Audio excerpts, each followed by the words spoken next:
showing on the PowerPoint.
If you're too far over that way, like this young man in the red t-shirt or whatever, and you cannot see this screen, you may want to move over here. Whatever you want to do, but I don't think you'll be able to see it.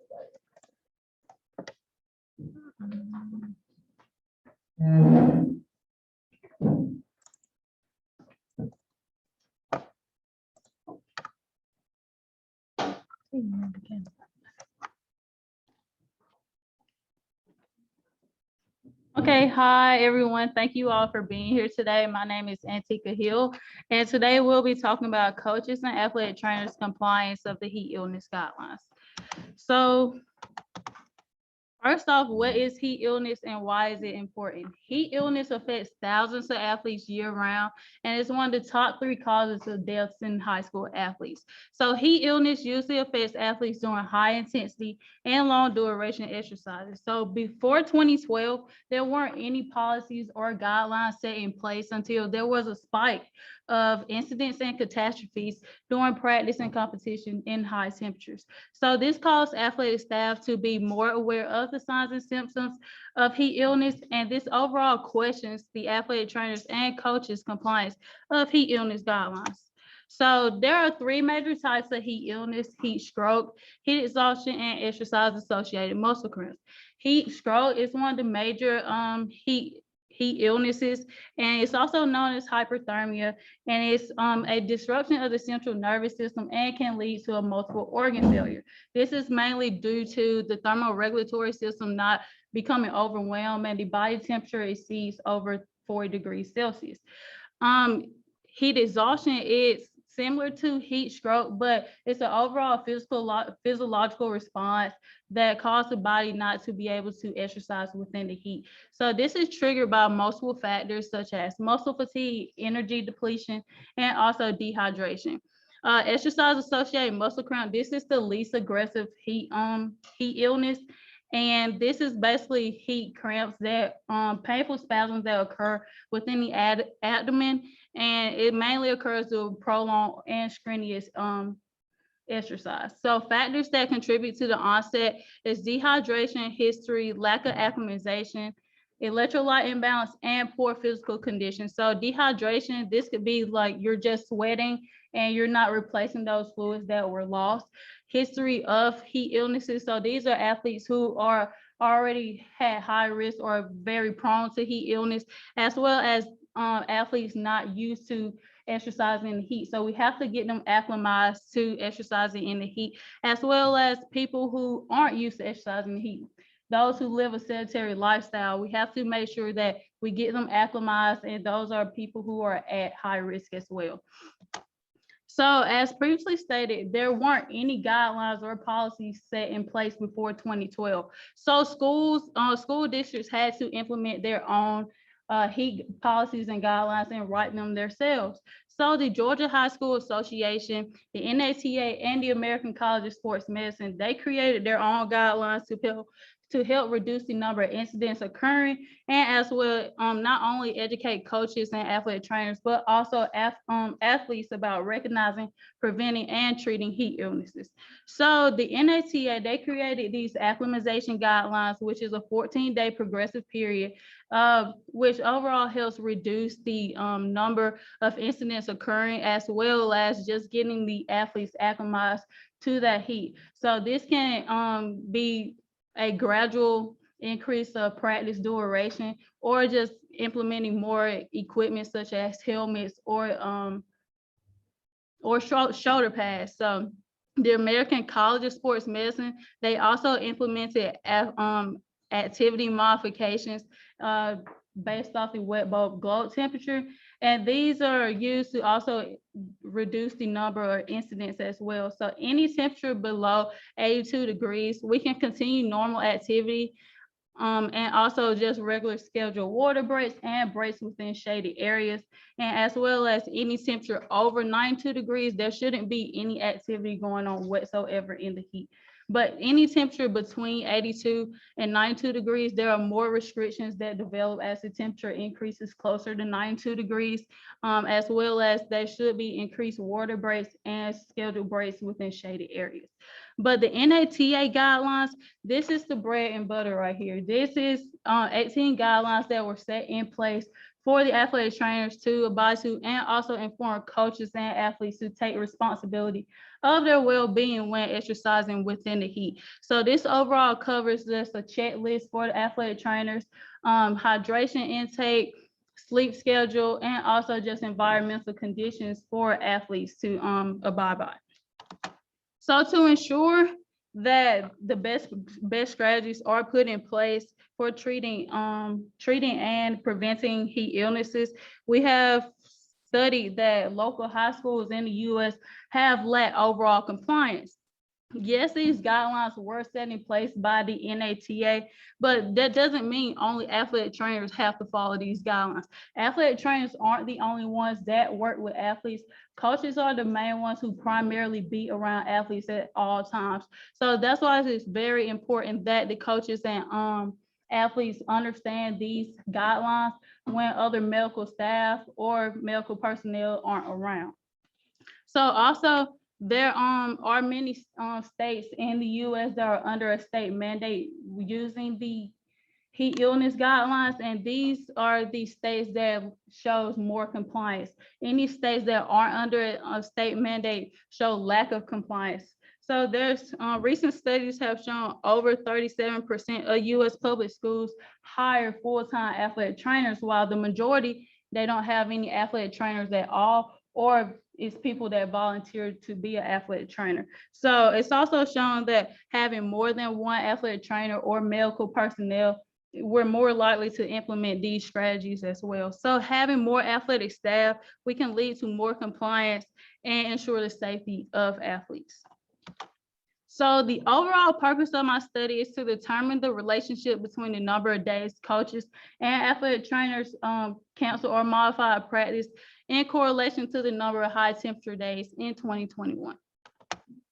So within my study, I had 23 high school coaches and athletic trainers in the North Georgia East region from counties of White, Habersham, Hall, Raven, and Stevens County who participated within my study. The average age of the participants were 38, 39 years old, and also they were currently employed at their local school for about 2 to 3 years. So I used an online questionnaire that was previously developed by heat illness experts that included demographic questions and as well as 32 questions related to the NATA guidelines. I also included 2 additional questions about the number of days canceled or modified due to hot conditions. And along with that, I used the National Weather Database website to determine the average number of days in each month that were canceled due to high temperatures. So overall, I asked my participants to self-report the number of days they canceled or modified practice, their compliance to the guidelines, the number of athletic staff they had present during practice and competition, and their team size. So using those variables, I ran a Pearson correlation to see if there was a comparison between the max temperature days and the days canceled or modified, the number of guidelines that were complied by each county, the days of practice canceled or modified, and the number of guidelines. And I also ran a one-way ANOVA to see if there was a difference between counties and the days canceled or modified. So to show any significance, there was a p-value of less than 0.05. So my results showed that there was a moderate positive correlation between the athletic staff present and the team size, and there was a significance of p 0.041, which showed that the bigger the team was, the more athletic staff was present.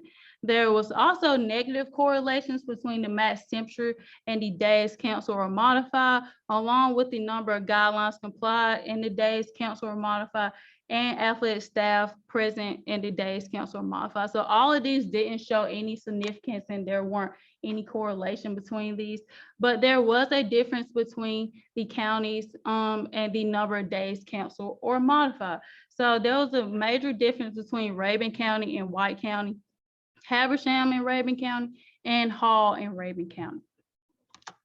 Overall, there weren't no county had full compliance of these guidelines at all. Habersham and Rabun County had the most compliance, and Hall County had the least compliance. This scatter plot over here shows the correlation between athletic staff and the number of guidelines they complied to. So there was a slight correlation, a slight positive correlation, but there still wasn't any significance. So overall, heat illness should be 100% preventable. These guidelines are put in place to help reduce the number of incidents and catastrophes that are occurring. Georgia isn't under a state mandate, which may be a reason why there is a lack of overall compliance within my study. But incidence rates continue to rise at a rate of 2.5 per 100,000 people per year, which may not seem like a lot, but since 1997, this rate has increased by 133%. So this rate indicates that individuals are still suffering from a preventable illness. So is this just overall due to a lack of guidelines compliance, or a lack of faculty compliance? It doesn't matter how many staff members you have present during practice or competition, because there weren't still full compliance. So this could be an overall funding problem, or this could be just a faculty problem, and we have to increase the amount of resources that we do have. So we can improve the number or individual compliance of guidelines by increasing funding and supplies and education. But it's crucial that we follow these NATA guidelines by starting to advocate the importance of heat illness. So my limitations are, I did not have that many athletic trainers respond to my questionnaire. I only had 4 athletic trainers compared to the number of coaches I had. I had great results with the coaches, but I wish I could have seen more results from the athletic trainer standpoint. Also, I wish I had more participants per county. So Stevens County, I only had 3 participants for their versus White County. I had 6 participants, so I wish I had more equivalence between each county. As well as I wish I could have analyzed the number of days coaches and athletic trainers cancel or modify practice per month and have them record that throughout the year. And so using that, I would have correlate that data to the number of days of max temperatures each month and the number of practices held within each month as well. And also, I only had 23 participants. I wish I could have got more and analyzed more data. Any questions? And Tika, when you get a question, you repeat it so that it will be recorded. Okay. When you get a question. Yes, ma'am. Can you give us some examples of some things that schools were consistently not complying on? Like, what are the things that they're not doing? A lot of schools were, from studies that I have read, that a lot of schools weren't using like rectal temperature. They didn't feel comfortable using the rectal temperature thermometer because they didn't feel like if a female athletic trainer had to use a rectal temperature on the opposite sex, they didn't feel comfortable using that, as well as a lot of schools didn't have the wet bulb globe temperature device. So using that during practice, I feel like that would be very crucial to understand the temperature, especially the relative humidity that's going on, because that plays a huge part in determining temperature when it comes Did to. anyone say how they made the determination not to participate then? So when they altered practice, what did they just walk outside and they're like, oh, it's kind of hot today? No, they did not say. Oh, so the question was, I'm sorry, Can you repeat the question? Yeah, so how did they make the determination to alter practice? So how did they make the determination to alter practice? They didn't explain that to me at all. If all I asked within the study, I was like, if you didn't have full compliance, why was that? Was that due to a lack of funding or resources? And that's all I got from it. Yes, Bone. Of the coaches that did say they were compliant, how much of that do you think is like just them trying to save their back by saying they're doing what they need to? And like how much, like how truthful do you believe these responses were? And as an athlete, I know that not very many coaches actually comply to the rules that are set in place for temperature guidelines. So the question was how truthful were the coaches when answering the questionnaire? So I believe a lot of them just skipped through it because one of my limitations was they didn't have the motivation. I had a lot of respondents who just decided not to do the informed consent or didn't complete the questionnaire fully because it was too long, or they actually didn't understand the guidelines. And I feel like that's a lot of high schools around here because a lot of them don't have a lot of athletic trainers on staff, and a lot of the coaches, they just rather go ahead and get practice over with, no matter if it's too hot or the humidity. Well, not a lot of coaches take into a part of the humidity, especially in Georgia. So Were you able to determine, like, through your study, what sports these coaches and athletic trainers work with, like, directly? yeah, so a lot of the coaches were working with cross country and football. So I only had a few participants that worked with like soccer or softball, but a lot of my participants also were working with indoor sports such as volleyball or basketball, wrestling. So that didn't really heat illness really doesn't affect them in indoor sports. So mainly it was just cross country and football. Yes. Do you think the results would have been different if you were measuring from a collegiate level rather than high school? I'm sorry, I keep forgetting. Do you think your results would be different if I measure from a collegiate level? Yes, because there's a lot of more athletic trainers on staff. Schools, colleges, and universities, they are more likely to implement or hire athletic trainers. And in high school, there's only one athletic trainer monitoring multiple sports versus in colleges, there probably one athletic trainer monitoring 2 sports. So there's not a lot of room to make mistakes, and they can implement those guidelines more efficiently.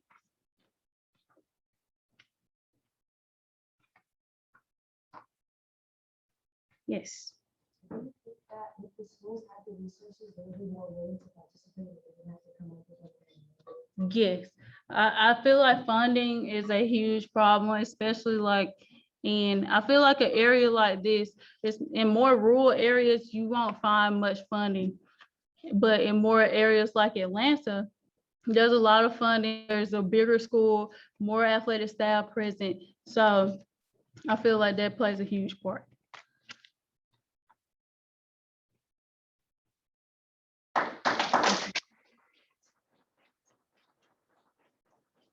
Thank you. And Pika, I have a Yes. question. Yes, ma'am. A great presentation. Thank you so much. And this is not included in the scope of your presentation, but I just want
Make an announcement about the time cards, and I'll just, in just a second, I'll make it next apply to all three other presenters. Okay. Where is the person with time cards? Right there. Do I just press like the next button? Or? Yep. Thank you. Okay, as I just said, our next presenter is Reagan Hanson, and we have a student timekeeper. You are a student, right? We have a volunteer student timekeeper, and she will, Reagan, she will hold up a green sign when you have 5 minutes left, and this is for the next two presenting groups too. A green sign when you have 5 minutes left, a pink sign when you have 2 minutes left, and a red sign when the time is up. Okay. All right. Well, good afternoon, everybody. My name is Reagan Hanson. I'm a senior here at Piedmont University. And today I'm going to be talking about whether mirror therapy is effective in increasing the function of the non-dominant hands. And if so, how it can help stroke patients who have partial paralysis on one side of the body. So what exactly is mirror therapy? Mirror therapy, basically, it's a common form of therapy that's used on people who have lost a limb and people who are suffering from partial paralysis due to a stroke or other medical issue. Basically, what you do, you can use a mirror box like that picture shows, or just a plain mirror. You put the affected side of the body behind the mirror and the unaffected side on the other side of the mirror. And basically, it just kind of retrains your brain into thinking that your unaffected hand is the one that is, your unaffected hand is moving. So it's retraining your brain into thinking that your affected side is the one that's doing all the moving. So why is this potentially a good form of therapy? It can reduce pain for the patient, but just by getting that function back. And it can also help them regain their function, just because, like I said, it's helping them regain that function just by moving their hand and retraining their brain.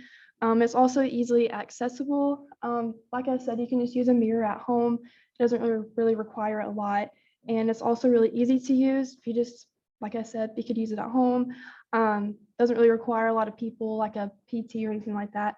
It's also cost effective because you can just use a regular mirror. Doesn't really cost that much.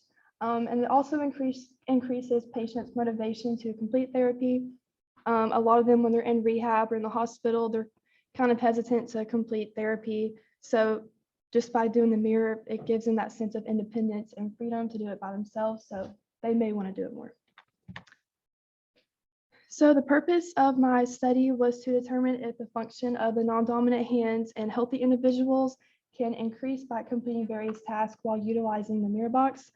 And if so, how could it help stroke patients?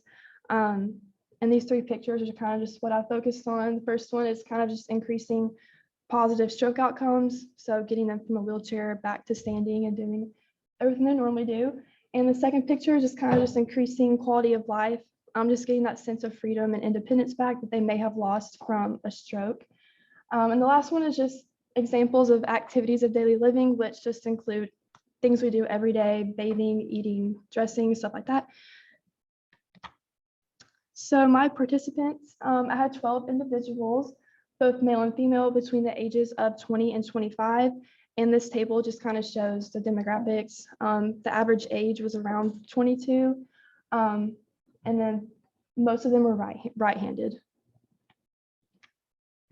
So my research process, I recruited my participants through social media. After I did this, I had them all sign a consent form just explaining what was going on with the project. I met with each individual for 4 weeks for once a week. And each week we met, I had them do a series of tasks that test the function of their non-dominant hands. And I recorded their progress on a data sheet, and I'll also have them rate the function of their non-dominant hand on a scale of 1 to 10 at the end of each session. And the object manipulation, basically, I just have them with their dominant hand inside the mirror box with their non-dominant hands. They just did Velcroing, buttoning, zipping. And then object sorting, they had a little shape sorting cube, and they just put the shapes back where they went, just kind of while also watching the reflection in the mirror box. So my methods, like I said, I collected data over the course of 4 weeks, so pretty much the whole week of February. I had 12 participants, and my quantitative measures were the amount of time it took for them to complete it, each task, so object manipulation and object sorting, and I recorded this in seconds. And self-reported measures were just how they rated the function of their hands at the end of each session. So I just ran some correlations to establish if there was any relationship between the amount of time it took to complete these tasks at the beginning of week 1 and the end of week 4. I used a t-test and a paired samples correlation, and I presented my data as mean standard deviation, and I set my statistical significance at 0.05. So here are my results. It's kind of small. I used a box and whisker plot to display my data. So overall, object manipulation had a significance of 0.01. So the time that it took them to complete both tasks between week 1 and week 4 decreased. But object sorting, it's a little over 0.51, but it's still not considered significant. And then overall, the rate of function got better. There's a significance with that. So basically, over the course of the 4 weeks compared to week 1 and week 4, they got better at the object manipulation, but object sorting, there wasn't really a notice and change of time it took to complete them. So at the end of the 4 weeks, they did show an overall improvement in completing object manipulation by decreasing their time. And they also had an overall improvement of rate of function. So majority of them did state that they felt that their non-dominant hand did increase with function, but there is no significance found in the object sorting. So basically, since there was significance found in at least one of these tasks, mirror therapy can be a viable, or could possibly be a viable form of treatment for stroke patients who have partial paralysis. Some limitations that I feel like I ran into were some conflicting schedules between me and the participants. It was kind of hard to meet up with everyone around the same time each week. And some people had a harder time using the mirror box. The mirror box that I had, the mirror was a little distorted, so that could have prevented the most accurate results. And also the participants decreasing their time only due to repetition, not because they actually got better. Yeah. Questions? Was there, Repeat the question. Okay. was there any use of the mirror technique with lower extremities, or was it only found functional with hands? Like with me, or just like Just overall? I think people have used it for people who may have like lost a leg and stuff like that. So yeah, I think it can be used for anything, really. Oh, sorry, I forgot to repeat the question.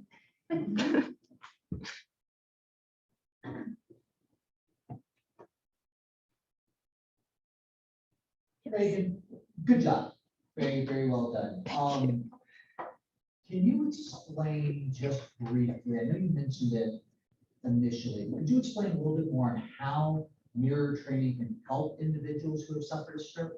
Yes. Okay, so the question was, how can mirror training help people who have suffered a stroke? Basically, you know, when you have a stroke, it's not with every patient, but some do lose some function on the other or on one side of their body. So basically the mirror, it's kind of hard to think about, but the mirror, it's reflecting what you think is your affected side of your body. So really kind of just like with your brain, it's kind of just retraining your brain into thinking that your paralyzed side is the one that's moving. So eventually it'll help you regain function. It sounds kind of weird, but it works. Great, thank you. Mm-hmm.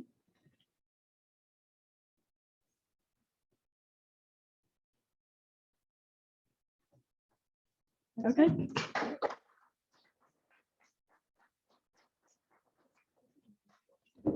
Yes. Thank you, Ray. Thank you. Thank you.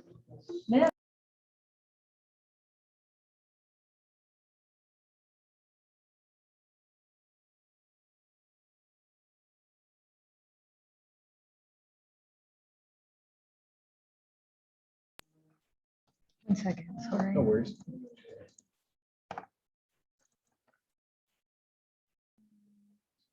The little chat box thing on the side isn't going to be up there, is it? No. Okay, cool. Is yours heart rate and concussion testing?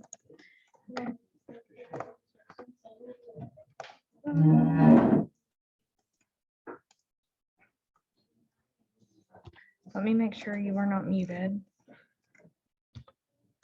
Okay, it says talking. You're good. Thank you.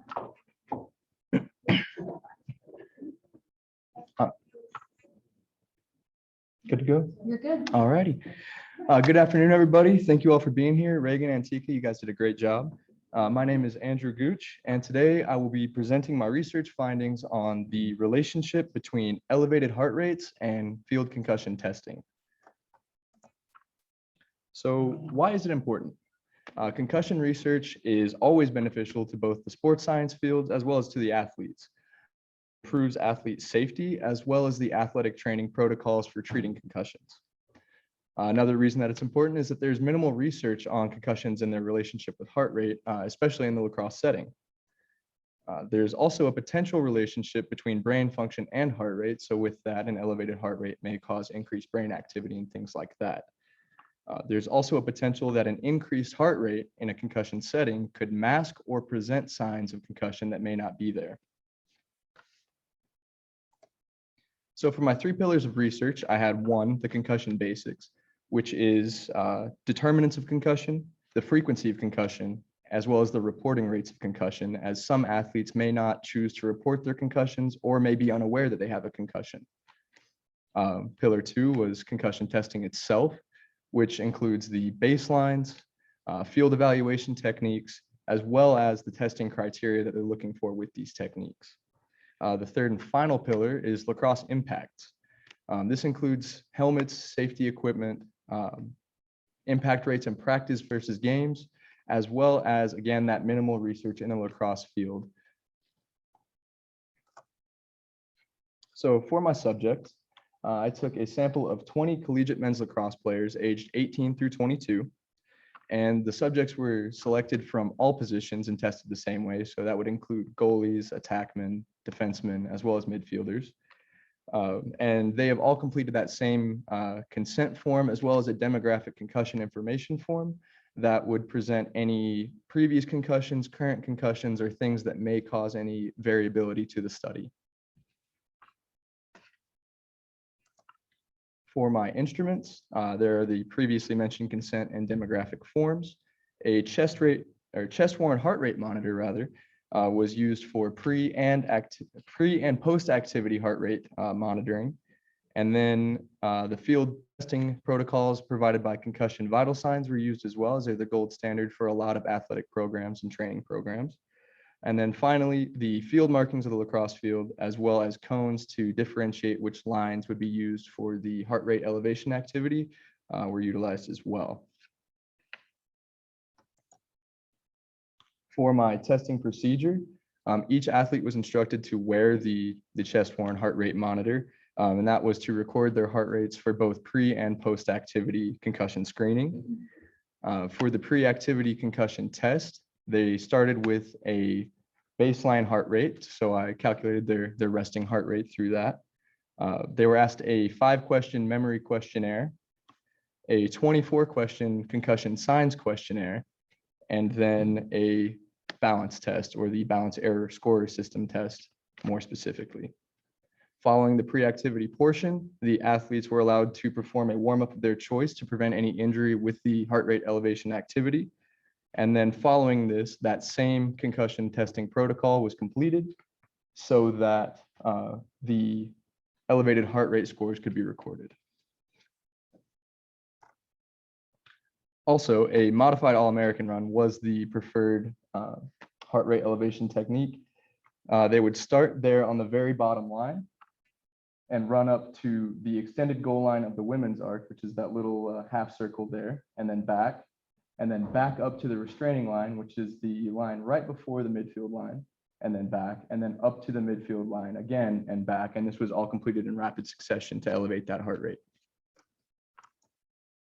Some more information on the BEST test itself. Only examples A through C were used, as in most field testing procedures, they don't keep a foam pad with them on the sidelines. They were instructed to stand in each position for 20 seconds. And then for position A, they were instructed to stand with their hands on their hips, their feet together, and their eyes closed. For position B, their dominant foot was to be raised with their other foot down, with their hands on their hips and their eyes closed as well. And then for position C, their dominant foot should be forward with their hands on their hips and their eyes closed as well. And this was really just to see how their balance was affected without your usual, I guess what I would say, safeguards to making sure you don't fall over. The potential limitations for my study were one, small sample size. I would have better results if I had tested, say, 80 to 100 lacrosse players compared to 20. Another was the Hawthorne effect, which is where athletes are perceived, or they are aware that they're being tested. So they either try harder or not as hard, thinking that there will be some impact on their scores. Another is heart rate variability and decline during testing. So after they elevate their heart rate, during the post-activity testing, their heart rate would tend to decline slowly back to their baseline resting heart rate. And then another limitation was the differences in baseline testing, where everybody has different physiology. So they're going to either be better at balance or have a lower or higher elevated heart rate and things of that nature. So for my testing criteria, for the 5-question memory questionnaire, they were asked those 5 questions, and for each one answered incorrectly, it would subtract 1 from that value of 5, with 5 out of 5 being a perfect score. For their signs portion, they were asked those 24 questions, and with each sign presented, they had one of those numbers subtracted from their score. And then for the balance error scoring system test, the number of corrections while performing those different balance positions were recorded. So any type of change in posture or putting their foot down when their foot was up was counted as one correction. And that was across all 3, not just the one position. For the pre-activity scores, on average, they had a heart rate of 70.4 beats per minute. The average score pre-activity for the memory test was a 5 out of 5. The average score on the science test pre-activity was 24 out of 24, and on average, their best test scores had 1.25 corrections. For their post-activity scores, their average heart rate was 170.35 beats per minute, and their average memory test score was a 5 out of 5 again, and their average science test was a 23.15 out of 24, and for their average best test, they had 2.35 corrections. On to the discussion.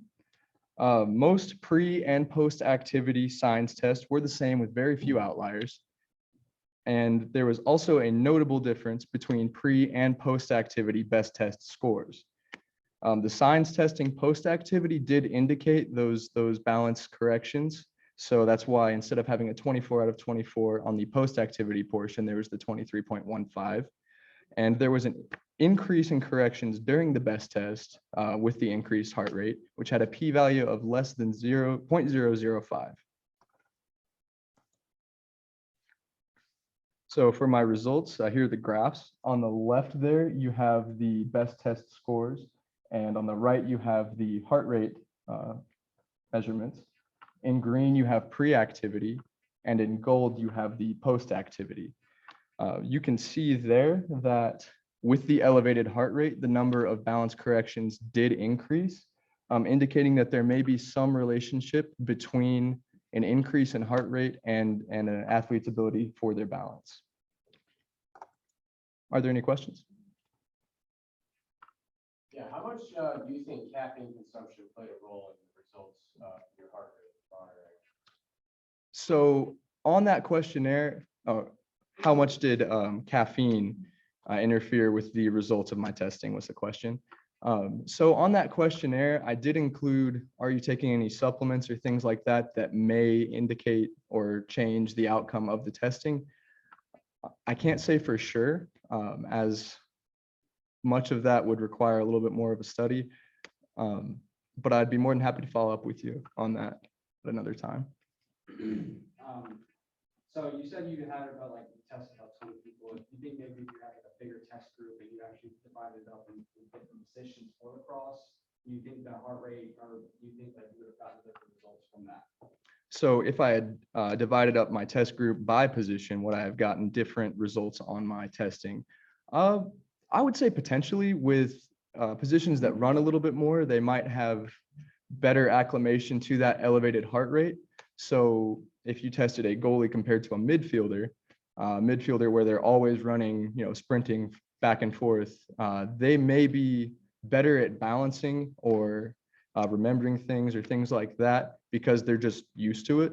Whereas a goalie, they stand in one spot and occasionally run up. So they might test lower on the balance scores and things like that just because of their lack of running in that position. So for the best test, do you think just like a general lacking of balance and mobility, just as like large male lacrosse players, plays a role into like how they score on that test and like how it affects whether or not they can actually tell it's because of concussion or just because they have terrible balance? So the question was, would the physiology of a lacrosse player being larger and things like that, and maybe having more difficulty with balance, affect their balance scores without the elevated heart rate? I found yes, that's just because of the physiology, like the variations in physiology. Some people in the pre-activity balance testing scored better or worse. There weren't any instances of someone scoring better pre-activity than post-activity, or worse pre-activity than post-activity. However, I could definitely differences in physiology and just outright balance ability would cause some variation in the study. So in a super short fashion, what was the point of your study? Okay, so the question was, in a short fashion, what was the point of my study? The purpose was more so to understand whether or not field concussion protocols with an elevated heart rate would indicate a concussion either correctly or incorrectly.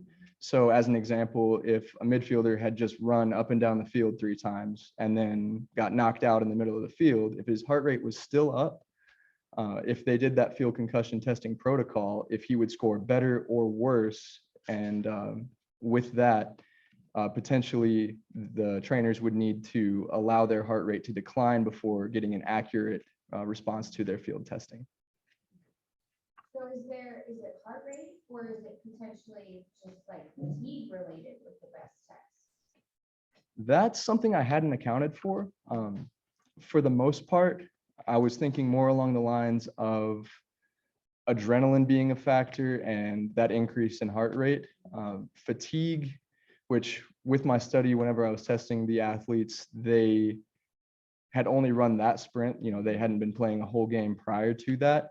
So I don't think that my testing outline would account for fatigue necessarily, more so just that elevation in heart rate. But I couldn't say for sure. I could potentially follow up with you on that though. All right. Any other questions? Thank you.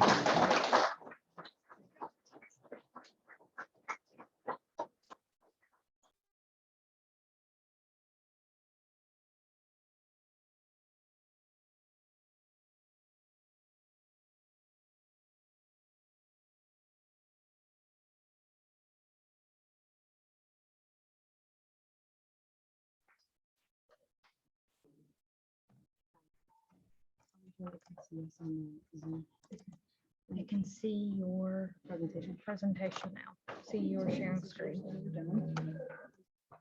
Thank you. Okay, you should be good. Okay. My name is Letitia Johnson. I go by Camille, so we're just going to go with Camille. I chose to do my research topic on the importance of family at bedside. Before I get started, I just use an example of why this was so important to me. I have worked in the medical field for 15 years. I have experienced what it's like when families not at bedside versus when they are. So I wanted to see if in general, that changes with other, or if there's been any research that's been done to see if that changes. My main reason for doing this was actually I had a patient that came into the emergency department, hospice patient. We had no visitors at bedside requirements. No questions asked, you didn't come in. This was like just towards the end of the big break in the pandemic. This patient came in, hospice patient, no intervention. She did not want any intervention. She was a cancer patient. She just wanted to pass on, just be taken care of as a comfort care. We did that. Patient was in the emergency room for about an hour and a half prior to her passing. We were unaware at the time that family was waiting outside of the hospital to be at her bedside to find out what was going on with her. This patient died in our emergency room hearing beeps, our foreign voices, while her family was 100 feet away from her, not at her side. That's why I think it's so important, because we're here not only to provide care, but a good death. If that's what patients need, that's what we're here for. So I wanted to see if there's any research. Is it true? Does that change it? No. So the importance of family at bedside. I went through and did this as a PICO presentation. So basically what that comes down to is it's patients, the intervention that we chose to research, the comparison and the outcome. I don't have a comparison, but my question basically comes out to, does the presence of family members at bedside improve patient outcomes in the acute care setting? My first article that I reviewed is the effects of sensory stimulation provided by family on arterial blood oxygenation saturation in critical care patients. We all know that COVID-19 affects your O2. It's the main issue. You can't breathe. So that's why this article in particular was so important. It was a qualitative clinical trial. Basically, 64 patients were admitted to the ICU, were evaluated. 32 of those patients were the control group, 32 were the study group.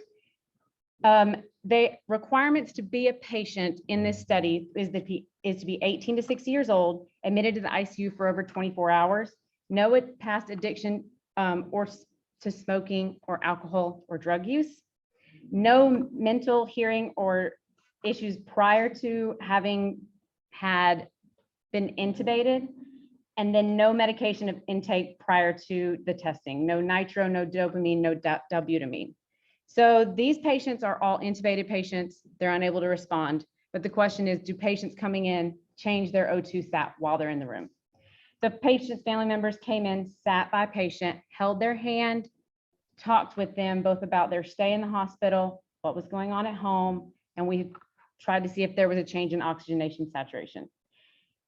Most patients had an average O2 increase of 2.3%, which proceeded 30 minutes after the intervention compared to 10 minutes before the intervention. So not only did that O2 increase while family was at bedside, but also 30 minutes after the patient's family member had left. So visitation may help to increase O2 saturation on critically ill patients. The issue with this one is that these are only critically ill patients that we studied during this. So we didn't really see if these patients that have less of an O2 sat were an issue. It also only research patients whose O2 saturation was above 90%. So you didn't have that, we're pretty much okay, nor did you have that we're significantly not okay patient. They just weren't hemodynamically stable enough to be in this research study. So my article 2 is the assessment of patients with disorders of consciousness due to different coma recovery scale scoring correlate with different settings. Does it correlate with different settings? Sorry guys, it's a long one. And this purpose of this one was to determine if the presence of caregivers could improve clinical accuracy in recognition of changes in clinical status and diagnostic evaluation. So basically, if families at bedside, do we get a better understanding of what the baseline of a patient is? Or without the family at bedside, can we as clinicians do it on our own? So 92 caregivers opted for this study and 78 completed the socioeconomic status that was questionnaire prior to, just to see if they were able to be involved in the study. scaled these patients 0 to 23, 0 being non-functioning and 23 being fully functioning. They were studied with their visual, verbal communication and arousal levels. And this study was done 4 times a week, family at bedside, and 4 times a week with just clinicians and a neurologist at bedside. So the results of this study are that 71% of patients that were assessed using the coma recovery scale showed different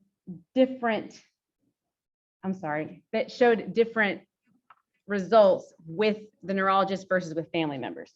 So 44.5 of these patients that were studied resulted with higher scores than were administered with just caregivers at bedside. And of the 92 patients that were evaluated, 21 showed enough of a difference that those of clinical significance that 15 of them resulted in a change of the patient's actual diagnosis. So what the clinician felt like it was without the bedside changed with 15 of those patients, just with them at bedside. So obviously improved without family at bedside, clinicians can misinterpret their results. They may not understand what the patient's actual baseline is, which can affect that. So another reason that it's important for family to be with them, at least when we're assessing that patient, when they first come to us in the ER or in a critical care situation. Article 3 was the perception of nurses and nursing students regarding family involvement in care of hospitalized and adult patients. It's also important that we consider how does this affect the people that are trying to care for these patients? Is this something where it's better that they're not there, they don't get in our way, or is it that it helps us with those family members with the patients? So the requirements for this were that the participants needed to be have a nursing degree or have our current 5th-year nursing student who is currently working in the inpatient hospital, and 270 nurses actually participate in this study. It's important to note that this study was supposed to have been done in the hospital. However, it was started prior at the beginning of COVID-19. So it was actually done as an online survey. So not as older nurses participated in this based solely on the fact that they felt like they were too busy. It was a lot of the younger nurses. So there is a bit of a skew with this article in particular.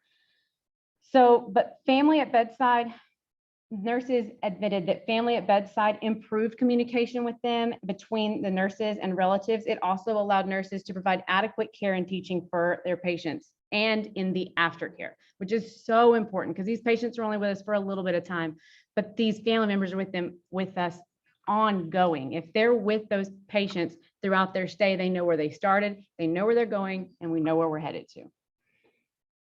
So 69% of the nurses stated that the presence of family at bedside during special care processes such as CPR could be traumatizing to the family, which is important to note with this as well. So in my study, I did not look into that. And I think that's important for me to let you guys know.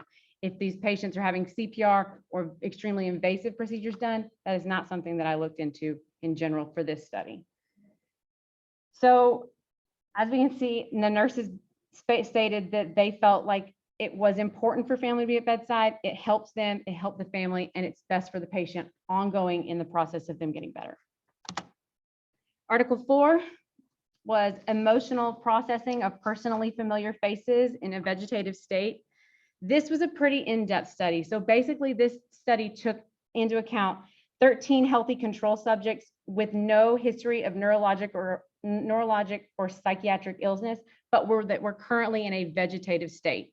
Family members were assessed and brought pictures of the family that this patient remembers prior to their vegetative state that they're in now. And this study placed these pictures in front of them to see if it affected their ability to care for these patients, or if it affected their thought process or their changes in their brain and their amygdala specifically. The results stated that it did. These patients showed robust activation in their amygdala and the limbic activity of their brain. They also did a control study where they did familiar face imagery control, which was actually just the verbally talking to the patient. The patient had less reactions, but still reactions in that area of their brain. So the results basically show us that the lowest, even in the lowest ability of a patient to function, they still show response to familial photos, which proves that it's just so important for these family members to be with these patients. Even when we think they can't hear us, they can hear us. They know they're there for us to take care of.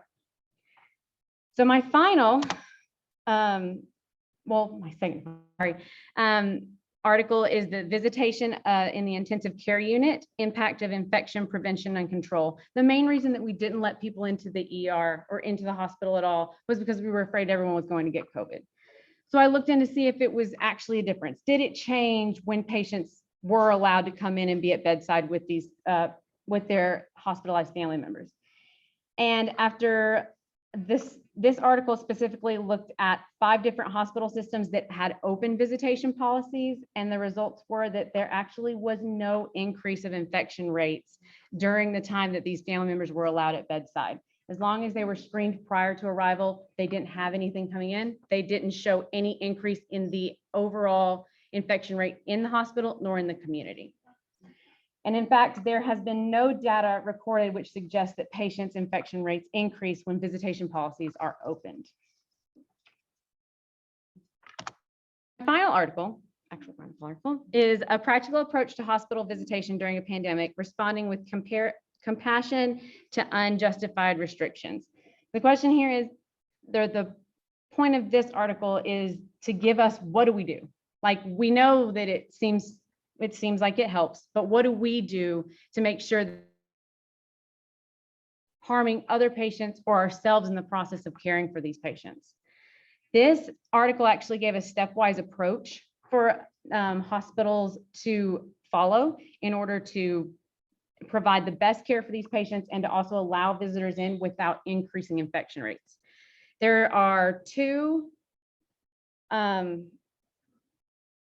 charts that go with this that are kind of hard to see on my visualization. So if anyone has their phone and they want to actually keep these or look at these charts, you can use this and get a picture real quick. Just hold your phone up, take with your camera, and it'll bring up my the chart for you, because it's going to be on the next slide, but it is hard to read. So if you want to follow along, everybody ready? Okay. So basically, this is the chart that you're looking at, that you have in front of you.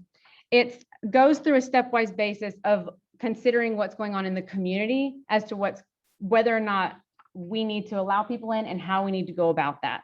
It has level 1, 2, 3, and 4, with level 1 being conventional, pending surge. Nothing in the community is extensive, not flu, not COVID, anything like that. So we're on our regular basis. Patients are allowed to come in, or patients' family members are allowed to come in, go out freely. Level 2 is the contingency, mild surge. This is based on what is the percentage for the community in general. It needs to be something they go through on a stepwise basis. What's our consideration of a mild surge? It changes, it limits the number of amount of visitation time for daily in-room visitation, and it allows for 1 person in the room, which can be switched out as needed. Level 3 is a contingency, moderate surge, which is moderate to high prevalence in the organization and community. And this is when we're moving into an area where it is becoming unsafe for people to be in the hospital. The suggested is to limit the number and permitted time for patients to have visitors during the daytime, during their visits. And then there's crisis, which is very high prevalence in an organization and or community. Though it suggests that we limit time and permitted reasons for in-room visitation per stay to, I believe, if I'm not mistaken, it was 10 to 15 minutes max for these patients. These level 2 and 3 also need to have patients allowed to have PPE with them while they're coming in and out of the room. So that's another thing that we need to consider when we're talking about what level and how are these patients' family members coming in to see them. This is my second one. So if y'all want to get that one. I know it's hard for the side of the room. I'm sorry, guys. All right. So this basically lays out a stepwise plan where it tells you exactly how you can go about setting that up for your community. It goes into identifying the stakeholders, those patients' family members. What do they find important? How do we care for those patients? And what exactly needs to be done on a stepwise basis for each individual patient, because not everyone is the same, not everyone needs the same care. So in conclusion, patient outcomes are improved by familiar presence at bedside. Anxiety is increased without loved ones at bedside. Providers increase assessment capabilities with family at bedside. Nurses view family as a valuable resource, and visitors at bedside increase. Visitors at bedside increase do not statistically increase healthcare associated infections. And just like I told you about a bad death at the beginning, this is the image of a good death. This is family at bedside. Both are protected, but they're with each other. Any questions?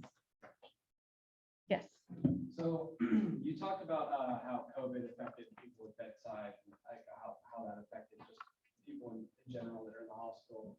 Do you think the number of people that is allowed, because there was you're only allowed to have one for a while, but COVID was easing back into society. So do you think that the number amount of people at your bedside affects your anxiety levels or whatnot? Sure. So the question is how many patients are family members at bedside, and if the increase affects us and our ability to take care of the patient. Is that correct?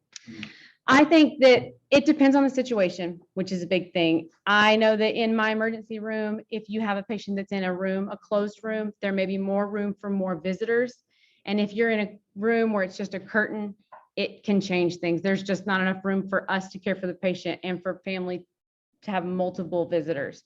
So it would depend on that. It does affect it, but the fact of the matter is that the patient needs what the patient needs. And if the patient says that they need 3 people there at bedside for them to feel comfortable, especially in times when it's end of life, then they should be allowed to have whatever that number is that doesn't affect the care of other patients in the process. Yes, ma'am. So the color chart, did we not do that So at the beginning of the pandemic? We just, everybody panicked and said, shut it down. So the question is the chart not something that we normally use or have had in process? It's not. So normally whatever the hospital says are their visitation policies are just throughout. It's not a consideration of what, we've never had a situation where what was going on in the community we feared would kill people or kill us. So this was different. This was something where we need to consider, how does it affect, what does it affect, and do we need to change our policies on a swing basis as to change for that? So before the pandemic, no, it was, this is our visitation policy throughout, it's done. Do you think we're gonna implement that now? Do you think that's something that hospitals are looking at or future? I think that it is now more of a consideration, that it is something that needs to be looked at even into the future of flu and anything else that may be prevalent in the community. Before, it was more of the just each isolation versus on the patient and what they can have. This also needs to be a consideration throughout the hospital. So I think it will be going forward, but as of right now, it's not necessarily an implementation across the board for all hospitals. Yeah.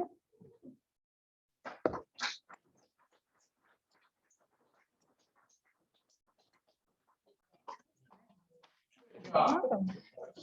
Yeah.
his parents.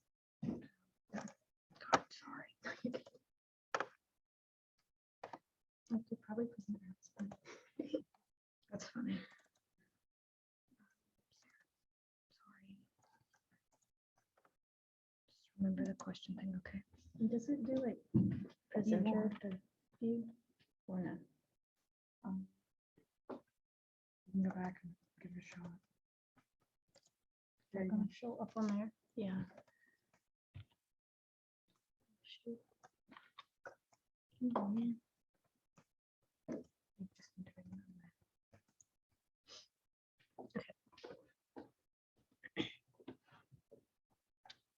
All right, good afternoon. My name is Sarah Smith. I am a graduate student majoring in health and human performance. And today I'm going to discuss improper lifting techniques and history of injury among novice powerlifters. So first, a little background information about powerlifting. Powerlifting evolved from classic weightlifting in both the US and in England, and it is a strength-based sport in which each athlete has 3 attempts to reach a 1 rep max for each of the following events: the squat, bench press, and deadlift.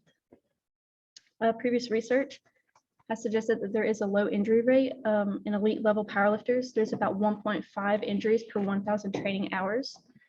And the purpose for this research, I wanted to see if novice powerlifters also have low injury rates in comparison to the more elite level powerlifters. So some background information about the deadlift. There are a percentage that elite level powerlifters can deadlift.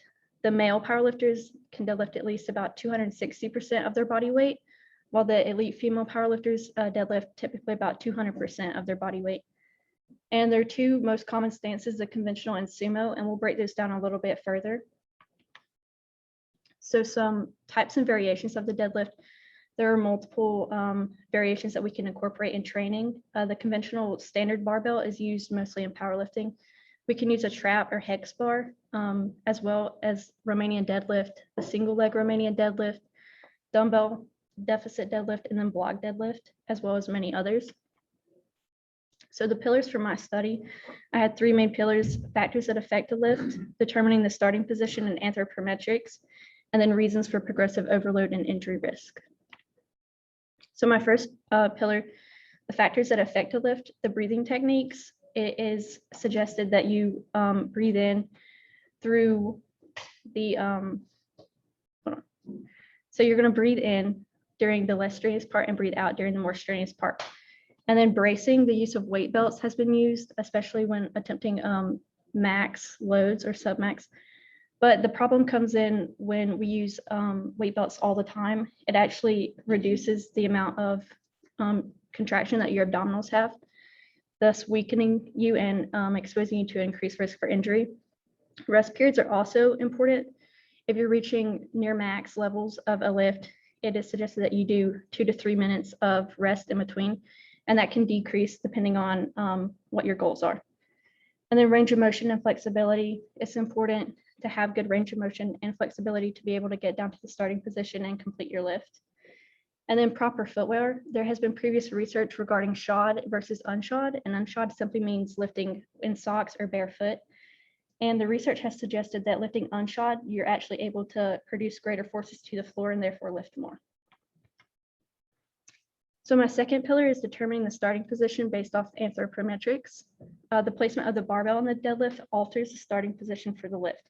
And this can alter the entire movement pattern for the duration of the lift.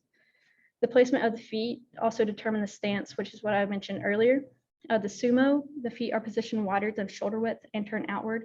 And then therefore you put your hands in between your legs to do this. And so the feet are usually turned outward 0 to 30 degrees, more outward like towards the 30 degrees.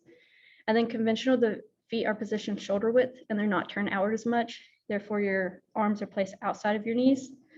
And then torso, arm, and leg length are also helpful in determining which stance an athlete should use. And athletes with longer torsos may benefit more from like a sumo position, whereas shorter athletes may benefit more from conventional. And so finally, my third pillar, the reasons for progressive overload and injury risk. There is the theory that heavy loads lifted generate large muscular forces and stimulate adaptation. And this is how athletes get bigger, faster, and stronger. However, previous research also discovered that the soft tissue, such as the ligaments, tendons, and cartilage of an athlete, adapt at a slower rate than muscle. And so this can lead to overtraining and overreaching, which increases the risk for injury. And it's important, especially for novice lifters, because most of the time, their first adaptations are neuromuscular instead of actually building up. They do build muscle, but it's more neuromuscular at first. So the methods for my presentation, I originally had 10 to 20 collegiate athletes is what I wanted to get. The instruments were a consent form, demographic form, a history of injury questionnaire. I used 2 cameras, one from the front view and then one from the side. 2 tripods, a scale to measure their body weight. I had the barbells, plates, barbell clamps, and then the OnForm app, which is what I use to record and determine all of my measurements. So the procedures for this study, there was 1 session for data collection, and the participants completed their forms. They had their height and weight recorded. They performed a warm-up of their choice, and then they completed 3 repetitions of the deadlift at 50% of their body weight. So for this study, I identified 6 main things that would classify an improper lift. So the first would be rounding or arching the back when initiating the lift, not pushing the hips back at the initiation of the lift, having the shoulders directly over the bar, bouncing the bar between the repetitions, bending the elbows at any point during the lift, and then finally hyperextension of the back at the top of the lift. So my results, I originally had 16 participants, but 2 failed to complete the questionnaires, so I excluded them from the study. So I had a total of 14 participants. There were 9 males and 5 females. And of the 14 participants, only 5 reported injury in the past 12 months. And of those, 3 of them were of the lower extremity, and they were mainly overuse and overstraining. So I did an independent samples t-test to determine the relationship of the number of errors each participant had per rep and their likelihood of having an injury in the past 12 months, and that showed no correlation. The p-value was about 0.606. And then I also looked at the relationship between the number of errors between each repetition and gender, and that also showed no correlation. The p-values for that were about 0.408 as well. So I originally had hypothesized that there would be a positive relationship between improper lifting techniques and injury history among novice powerlifters. However, the results of my study suggest that there's not a relationship between improper lifting techniques and the injury history when evaluating the numbers of errors per rep. So I failed to reject the null hypothesis in this. However, that's not necessarily a bad case because we don't want to see injuries in our athletes. So some limitations for my study. It was a small sample size. I wanted to get upwards of 20 or more, but I only got 14. And then participant bias as well. Since the individuals were filling out their own injury history questionnaire, they could have lied about it and I wouldn't know the difference. So there were also errors in data collection that could happen from me. Also, I was using the OnForm app. Since I wasn't looking at angles specifically, I was looking more at subjective stuff. And then participants' lifting experience.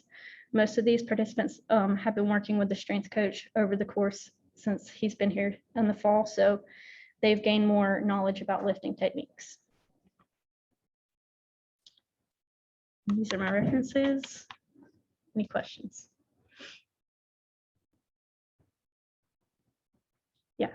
Would you expect a different result if you compared non-athletes instead of athletes? Yes, so she asked if I would expect a different result if I compared with non-athletes.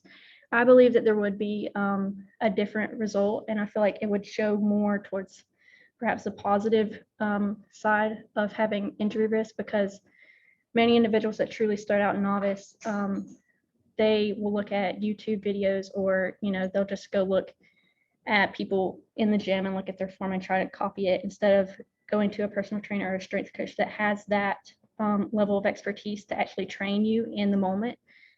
So I believe that that would cause an increase. During your study, you mentioned shod versus unshod lifting. Were your lifters barefoot or were they wearing shoes? No, they were wearing shoes. So. Is there a reason why you chose shod? Research would potentially show us that more power output in an unshod condition. I think mainly just convenience of having it done. So. Yeah. are there benefits of using a trap bar over a conventional bar? So he asked if there's benefits of using a trap bar over conventional bar.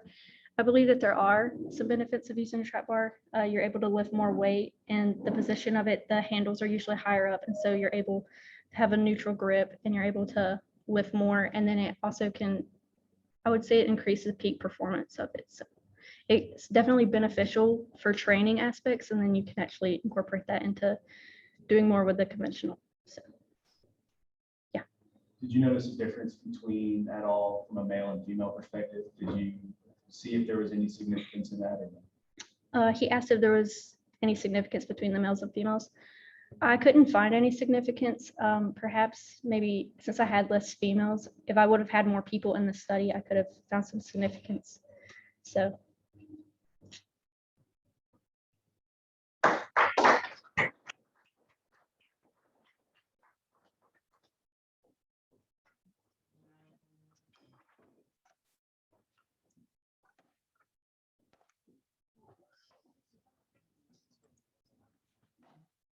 you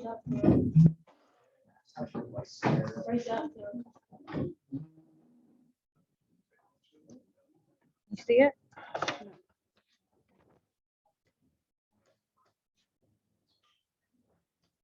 See?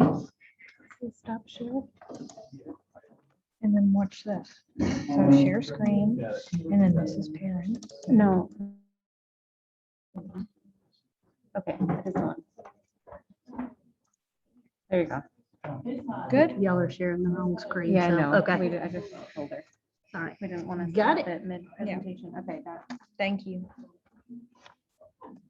Sorry. No, you're fine. Okay. Just remember to repeat the question that they asked you, okay? I will try to remember that.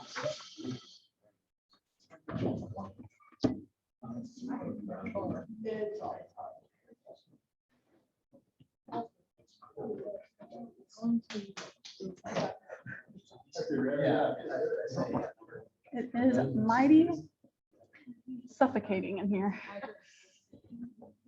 Ready to go? Yeah. All right. Well, good evening, everyone. My name is Karen Morgan. Today, I'm going to be speaking on the effects of cryothermal modalities on balance. I just want to thank everyone for staying and joining me for my presentation. So first, I'm going to speak with what is balance and why is it important. So there's three main systems that works and controls our balance: the vestibulocochlear system, vision, and proprioception. So the vestibulocochlear system controls the equilibrium by using a fluid which is located in our ears. It detects movement through special sensory cells which are activated as your head is tilted. Vision allows the brain to see what is happening around the body and devotes 2/3 of the brain's activity while the eyes are open for visual processing. Proprioceptors are located everywhere on the body and allow for communication between our body and our brain to see where we're at in space.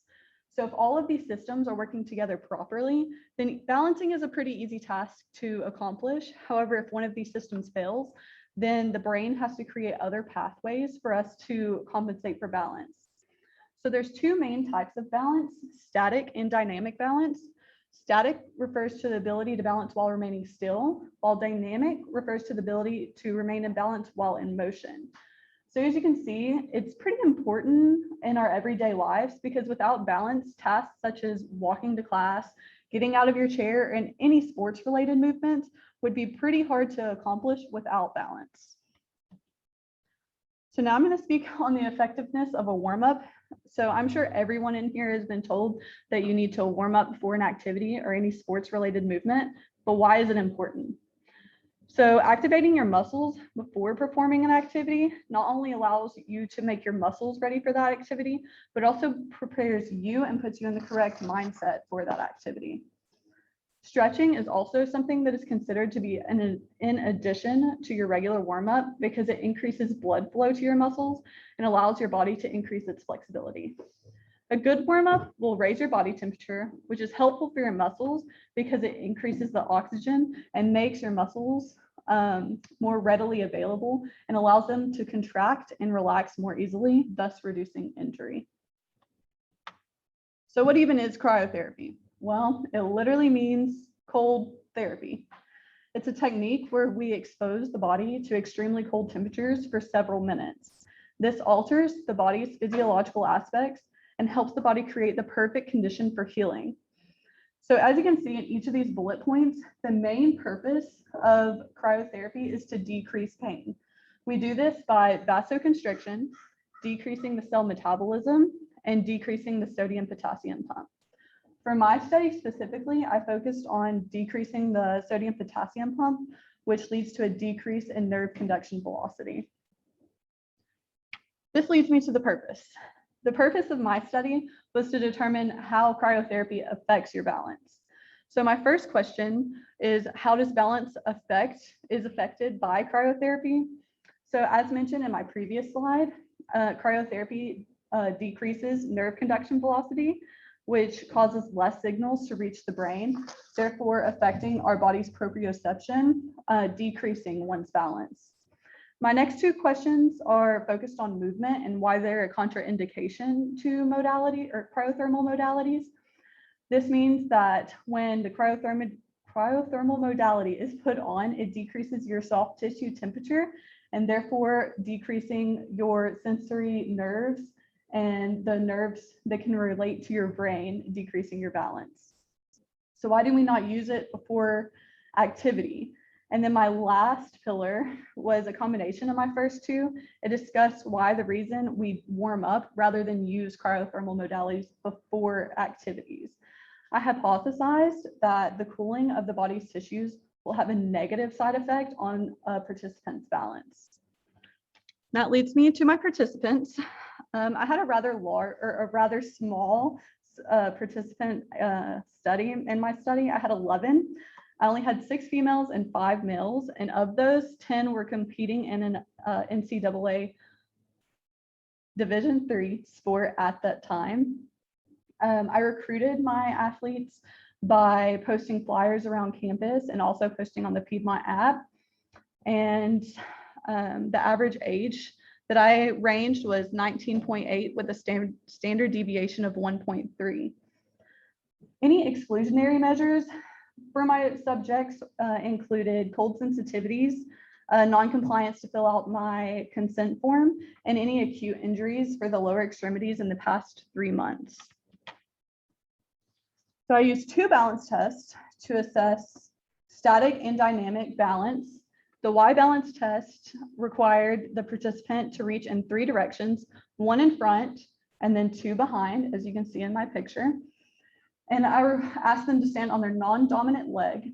I recorded their averages of each reach and then divided it by their leg length, which gave me their Y balance score. And my Stork standing test, that is how I assessed their static balance. And I did this by having them stand on their non-dominant leg, place their other leg firmly against their weight-bearing leg, put their hands on their hips, and raise to the ball of their toe. I stopped their time if their heel touched the floor, their hands left their hips, or if they fell off of balance.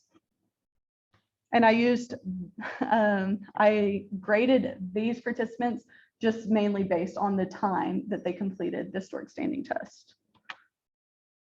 So I used the Game Ready unit as my cryothermal modality because it's considered to be the gold standard of cryotherapy. It allows for circumferential cooling, which means the body part that we are cooling is cooled all the way around the body.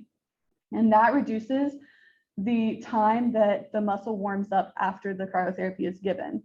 It also allows for compression and elevation, which is particularly useful when they have swelling because it pushes the swelling out of the area and allows the tissues to heal. It's also a very easy modality to use because the instructions are actually located on the well of the unit. It tells you exactly how much water to fill up and exactly how much ice, and then you simply plug it in and press the start button. So in these 2 graphs, I did each participant pre-scores and post-test scores. So on my right is the Stork standing, and then on the left is the Y balance. For the average of the post-test Stork standing, I had a 36.5 with a standard deviation of 11.6. And the average of the Y balance to be 3.1 with a standard deviation of 0.12. It's easy to see when put into a bar graph that each of their scores decreased in their post-test. And I ran their significance through a paired sample t-test to compare their balance scores pre and post. And I found that the p-value was less than 0.01. So we did find a significance. I found this particularly interesting because they had already completed the test. So they knew exactly what to do when it came 20 minutes later to taking the post test, and they had already had practice at taking. So I would think that their test would go up, but due to the cryothermal modality, it actually decreased. And this is due to the effects of cryotherapy. I also wanted to see if there's a significant difference between males and females. I found that the averages of my Y balance score for females was 3.2 with a standard deviation of 0.1. For males, it was a 3.1 with a standard deviation of 0.1. And for the Stork standing test, I had a average for females of 40.6 with a standard deviation of 11.2. For males, I had a 30.1 with a standard deviation of 10.1. So I really didn't find any significant difference after running my independent t-test because the males and females, I also had a low sample size, and I feel like that has a lot to do with it because as you can see here, their scores were dramatically different. Well, you can't because you don't know. Well, their scores were dramatically different when comparing males and females, but there was no significant difference. I hypothesized that the relationship of the cryothermal modality would share a positive correlation, showing that the colder the modality or the longer that it was given, it would decrease the target tissue, therefore decreasing their balance. And this information can be particularly useful when deciding when to give a cryothermal modality and how it could help or hinder the athlete. So in conclusion, I came to the conclusion that I can decrease soft temperature tissues and lead to a decrease in balance functions. This is important for athletes because we can look at warm-ups and see, like, if I go into this activity and my tissues aren't at a correct temperature, then I am more at risk for injury. Because in the cryothermal modality, I'm actually just exaggerating the cold temperature and showing how unaware you are during your balance test. For rehab, it's really helpful when looking at cryothermal modalities because it slows the metabolic processes and reduces swelling, and it particularly in the cryotherapy game unit system, it pushes the swelling out using the compression and elevation. And then for pain management, the cryotherapy actually numbs the area that we're doing for a temporary amount of time and therefore decreasing the patient's pain.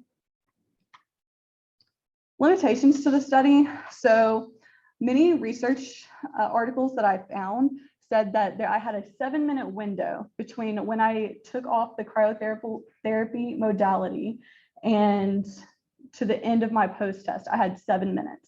So that's why I chose my 2 particular tests, because they were quick and I could get them done. However, when I timed between when I took the modality off to the end of their test, I approached 7 minutes, but I never went over. So some of my research could be skewed just based on that information. The inability to complete the treatment due to cold hypersensitivity. A lot of athletes don't like getting in cold, or people in general. They would prefer warm modalities over cold. So most of the time when they got to the training room and they looked at me and they're like, I have to get in that for 20 minutes, it was a big deal for them. And any acute ankle injuries. So if you have injured your ankle within the past 3 months, your balance has already decreased. And I wanted healthy individuals for my study. And then the availability to the game ready unit. I had to borrow the game ready units from the athletic training room. So I had to work with their schedule. And the peak of all spring athletics, and as well as my schedule. So I had to go in there and make sure that my participants were focused on my study rather than all the rehabs going around them. Any questions? Sarah, sorry. Which balance test showed the biggest decrease after treatment? So originally I would have thought it was the wide balance test because it required movement, but my studies showed that the Stork standing test actually showed the biggest decrease. Yes, I told you. Still do activities after cryotherapy treatment? So he asked if I could still do activities after a cryotherapy treatment. Yes, you can do activities, and it's actually used in a lot of rehabilitation regimen that the athlete will receive cryotherapy and then do minimal activities afterwards to reduce their pain level and allow them to do the activity more smoothly. Yes. Quick question about your methodology. Great job. Yes. I know you were nervous, but you did awesome, okay? Two quick questions. I think you mentioned it at the end, okay? But how long were the athletes exposed to the cryotherapy? And secondly, was it unilateral or bilateral lower limb?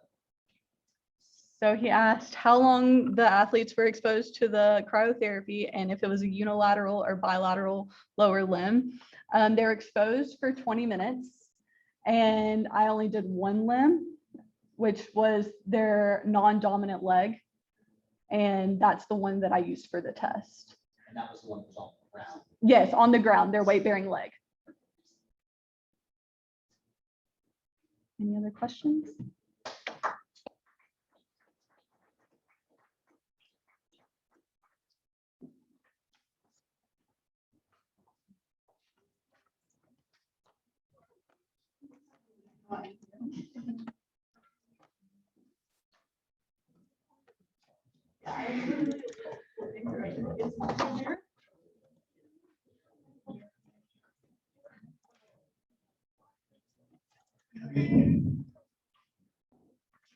Next.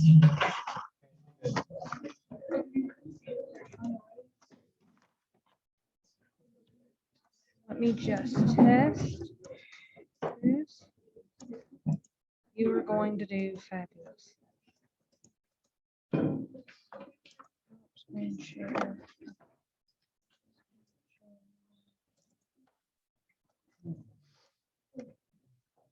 Remember to repeat the questions first.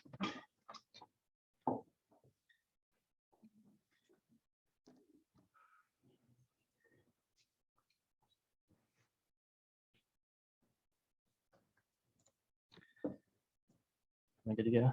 You're good to go. All right. Hello, everyone. My name is Jeremy Halberg, and over the last 2 semesters, I conducted my research study on anthropometric measurements of the leg and vertical jump performance. So when I was deciding on the topic to conduct my research on, I thought it would be very interesting to see whether a larger calf circumference or a smaller calf circumference would have an effect on a vertical jump performance.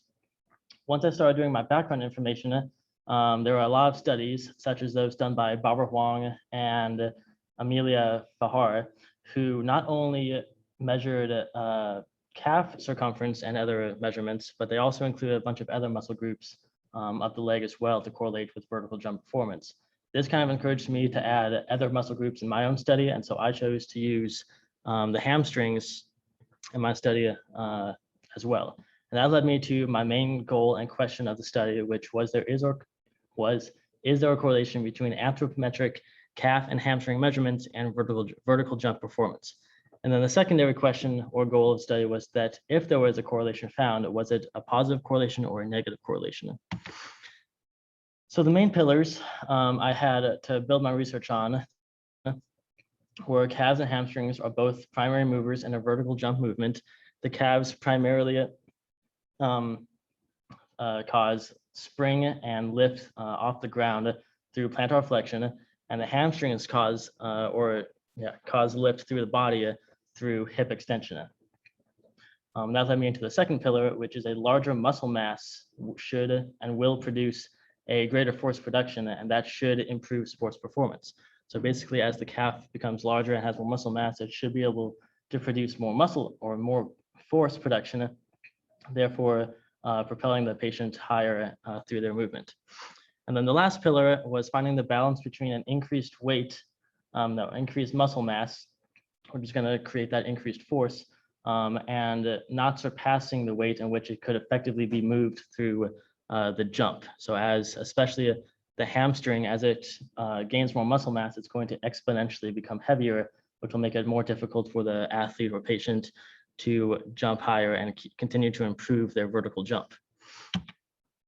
So for my methods, I had a total of 42 participants, 26 of them were males, and 16% of them, 16 of them were females. I had 4 sports represented from University in Northeast Georgia. 47.6% of my participants were from the track and field team, 7% were from the tennis team, 19% were from the lacrosse team, and 26% were from the basketball team.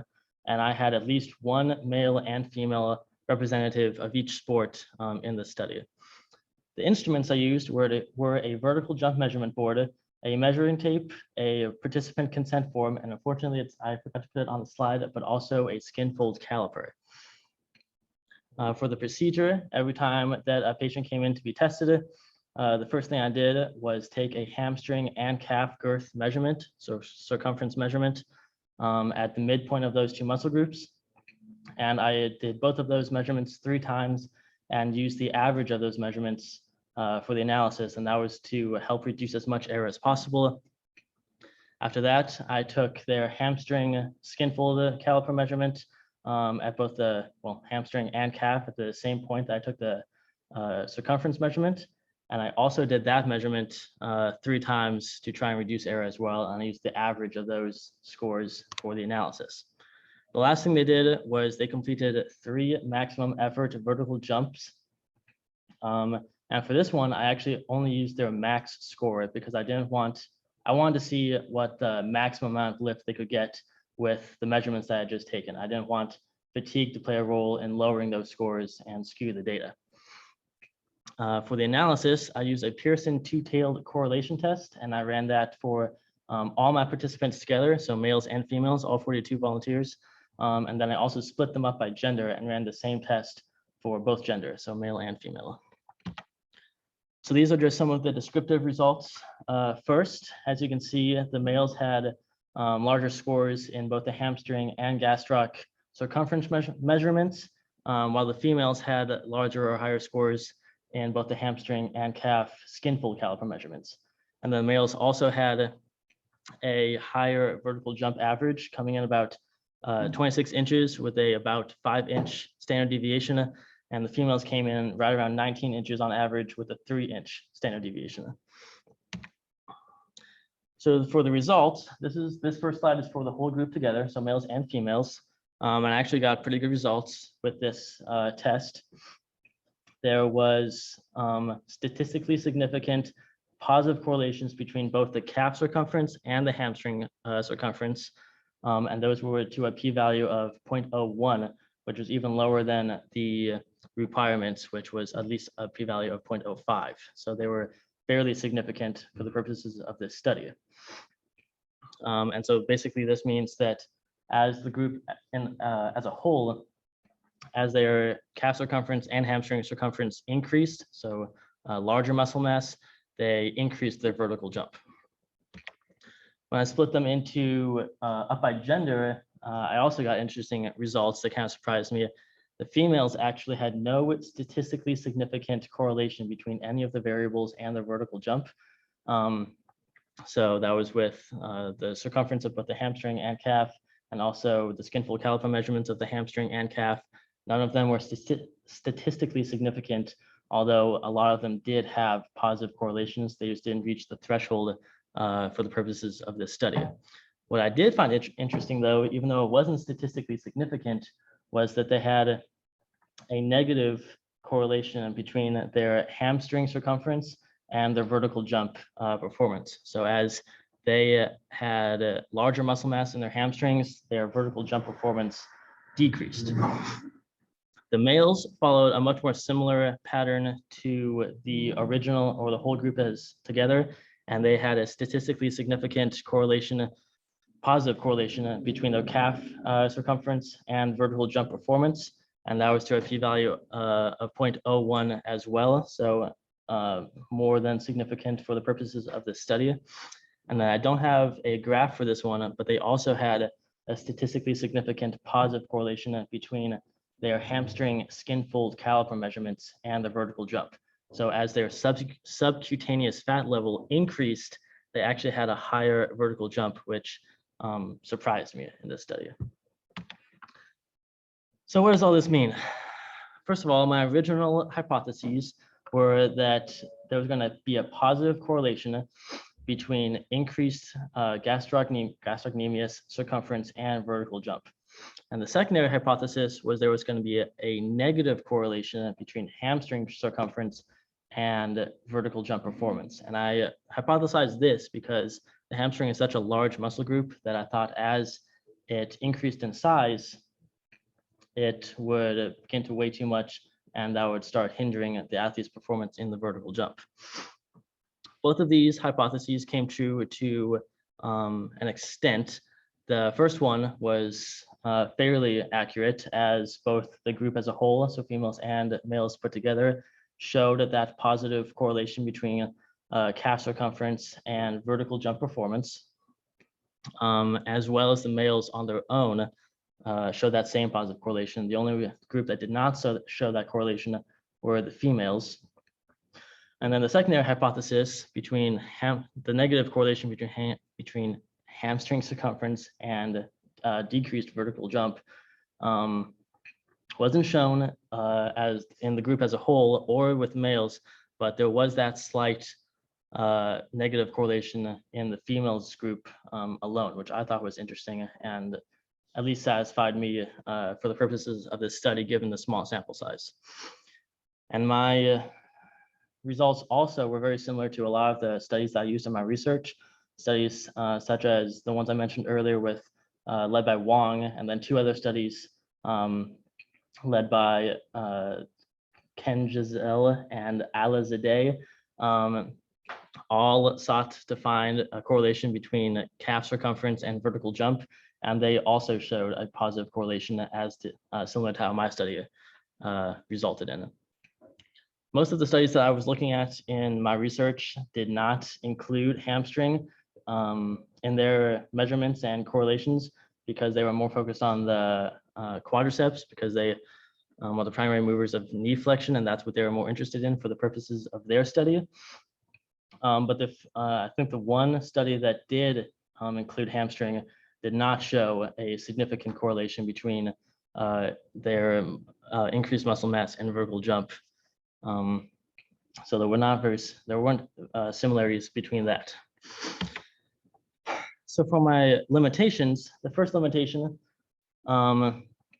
would be administrative error. Since all this was done by hand, I tried to limit this error as much as possible by using multiple trials and measurements of every measurement I did, but it was still all done by hand, and there wasn't a sure way to find the exact midpoint of these muscles, and a lot of the muscle groups overlap, so that could cause some error. The second limitation for this study would be that the athletes were not at 100% capacity, and that could have been from workouts, practices, or games.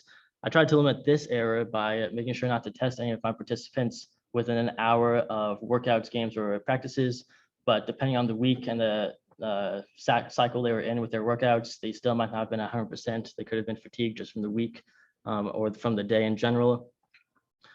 And then the biggest limitation by far would be the small sample size. I only had 42 participants, which it's not bad, but for the purposes of this study, it's kind of a small sample size. And the females especially were a little underrepresented, as some of the teams only had 1 to 3 girls from their team represented in the study. And I believe that some of these correlations that I found that weren't significant would have become more significant if I had a larger sample size, because there were quite a few that were like right on the cusp of being statistically significant, but they didn't quite reach that threshold. So I could not include them in like the final results of my study. Does anyone have any questions? Yes. Your vertical jump performance, was that done in an arm swing or was that hands on hips? So he asked if the vertical jump test was used with an arm swing or with their hands on their hips, and I allowed them to use maximum effort. So arm swing, however they wanted to jump, it was 2 legs. But other than that, I said, get as high as you possibly can. So I allowed for anything in that manner. What was your highest vertical jump that you measured? She asked what the highest vertical jump I measured, and that was 35 inches, and I believe that was from a male basketball player. Yes. What was the lowest vertical jump? The lowest vertical jump came in, I think, around 16 inches, which was, I believe, from a track and field athlete, a long distance track and field athlete. Yes. So why did you use hamstrings instead of quadriceps at the studies? So she asked why I used hamstring circumference instead of quadriceps circumference as most of my studies that I used in my research did. The answer to that is that since most of my studies were looking at quadriceps and they had already kind of found correlations, I thought it'd be interesting to see what correlations I could find with hamstring. And also, since it was kind of an ignored topic in a lot of my studies, even though it's such a big part of the movement with hip extension that causes a rise through the movement, I just thought it would be interesting to find if there was any correlation in my study. Yeah, I had one more question. Yes. When you got your anthropometric measures, were the athletes relaxed or did they flex? He asked if when I got my anthropometric measurements, were the athletes relaxed or were they flexed? And the answer to that is I did it relaxed. I measured their dominant leg and I had them stand on their opposite leg while the leg I was measuring was completely relaxed as much as possible.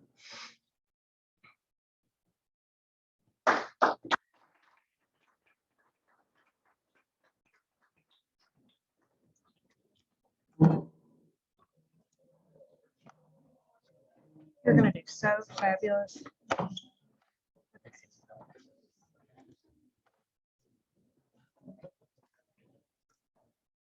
Where are you at? This one? You know, What a bad. I'm saying everyone else used their names. Okay. Screen share. Remember to repeat the question. Okay. Okay. Wait.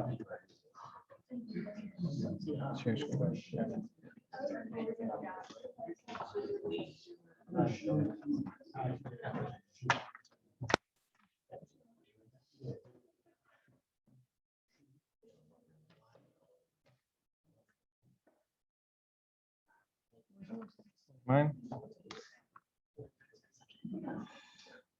Well, hello. Before I begin, I would like to thank Jeremy, Perrin, and Sarah for amazing presentations.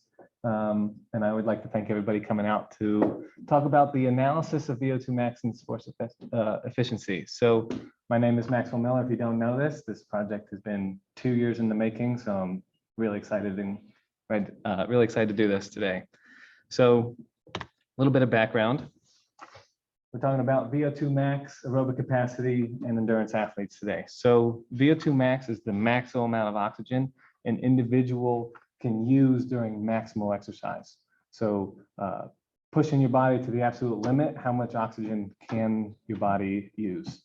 The unit for that is your weight in kilograms over milliliters of oxygen per minute. And then aerobic capacity is the maximum amount of oxygen that the body can bring to the working muscles through the cardiovascular system. And that also is how well the working muscles uses that oxygen into making energy, also known as ATP. ATP is used in all aspects of life. It is energy for your entire body, very, very crucial part of life, especially during maximal exercise, endurance athletes going on runs or rides or whatever, anything else, and any type of exercise as well. So endurance athletes are known for going a long time for a long amount of distance. That is what they do. That is what they do in every sport. So in runners and cyclists, a lot of similarities. So they use the large muscle groups of the lower body, mainly quads, hamstrings, calves, gastra, and gluteus maximus and everything like that. While runners have to stay upright and engage their core and arms to propel themselves forward, cyclists has a balancing act of staying on the bike, staying on those two wheels. So a lot of core involved in both sports, more so in runners. And there's a lot of similarities, like I said, but there's also differences. So the difference is runners, you have to put your power down through the floor. Your body does that itself. When the foot hits the ground, you push off. That is what propels you forward. A cyclist has a pedal, a crank, gears, and wheels on the ground that propel you forward. So both very similar, but also very different at the same time. So my purpose is to determine if exercise modalities can influence VO2 max through highly trained athletes. So like I said before, we're talking about cyclists and runners. Does switching sports, if you will, have an influence on their VO2 max? And so my hypothesis is, when I started this research 2 years ago, that the runners would be better at both sports and cyclists would be switching over to running. And stay tuned to find out if I was correct on that one. So my participants were cross-country runners and cyclists from Piedmont University. I had 8 people total, 5 runners, 3 cyclists. And as you can see, very even across the board for their height and weight. And I collected this data and their age, collect this data on the day of their tests. There's 2 tests, but I'll get to that in a second. And I also stocked their Stravas, which is a social media used for posting your runs and rides and everything, on how many hours on average that they trained and how many days per week on average that they trained. And so there was no significant difference between these 2 sports, these 2 categories of endurance athletes here. So how did I do this? So I had 2 maximal tests, which are not fun if you ask the participants who did it. And they're at least a week apart. And I tried to work around their training programs and everything, that find a day that I wouldn't interrupt their training for their season. But I used a treadmill and a cyclogometer, which you can see there. Those are the models that I actually used. I was one of the first people at Piedmont University to use this brand new treadmill. Very exciting. And then I had an oxygen and carbon dioxide analyzer to measure their VO2 max, a heart rate monitor, and a consent form. And so these are the 2 protocols that I wrote. They're dependent ramp test, and I tried to write them as even as I could. So I had a couple warm-up periods for each of them, and then they maintained the same. So for running, they ran at 8 miles an hour, which is 7:30 pace. And then every minute and a half, I increased the pace or increased the incline by 2%. So that was the resistance that I had on the running test. I did the same thing with a warm-up phase for the cyclogometer, and then I went into the testing of increasing every minute and a half, 25 watts. But I kept them at 90 RPMs to keep the heart rate high and the effort high. And that gets very difficult towards the higher wattage. And running uphill at a very steep incline at 7:30 pace does become difficult after a while. So my goal was to have them run at least 8 minutes and less than 20. So I had to make a test for these highly trained athletes that was difficult enough to reach that maximal effort in that time. The reason why 8 minutes is so I knew it was 100% aerobic, and less than 20, so I knew that they wouldn't burn out over a long period of time. So my results. So I did a T test of independent samples and a paired sample correlation. So the independent samples is measuring the difference between these 2 tests. And so on the left-hand side here, you can see that there is significance on the VO2 max on the bike compared to all participants of my study here. So this is all 8, both runners and cyclists here. And on the right-hand side, there's a pair on the paired sample correlation. There's a significant correlation or similarity of the heart rate of max heart rate and average heart rate, which means that they gave the same amount of effort for both tests. So both tests, they were able to hit the same max heart rate. And I had several athletes go at least 200 beats per minute, which is insane, which is over their calculated max heart rate, or at least it should be for most of the people in the age group category that I had. So these athletes really gave it their all on this, and I greatly appreciate my participants for doing so. And so for just my runners, so separate them from the cyclists, on the left is the similarities. So you can see that they still had the max heart rate correlation of being similar, like I stated in the last slide. But on the right-hand side, the paired sample test is measuring the difference, and there is a significant difference in their VO2 max, which means that runners were affected by switching modality. They were affected by the bike more so than the run. And I had some athletes have a decrease of 40% from going from the treadmill to the bike, which I thought was really, really interesting. And we'll get into what that means here in a minute. There was also a significant difference in their average heart rate compared to the bike and treadmill, which means that I believe that the bike was harder for them, it was harder for the runners to get up their max heart rate on that test because they're not used to that modality. So just my cyclist here,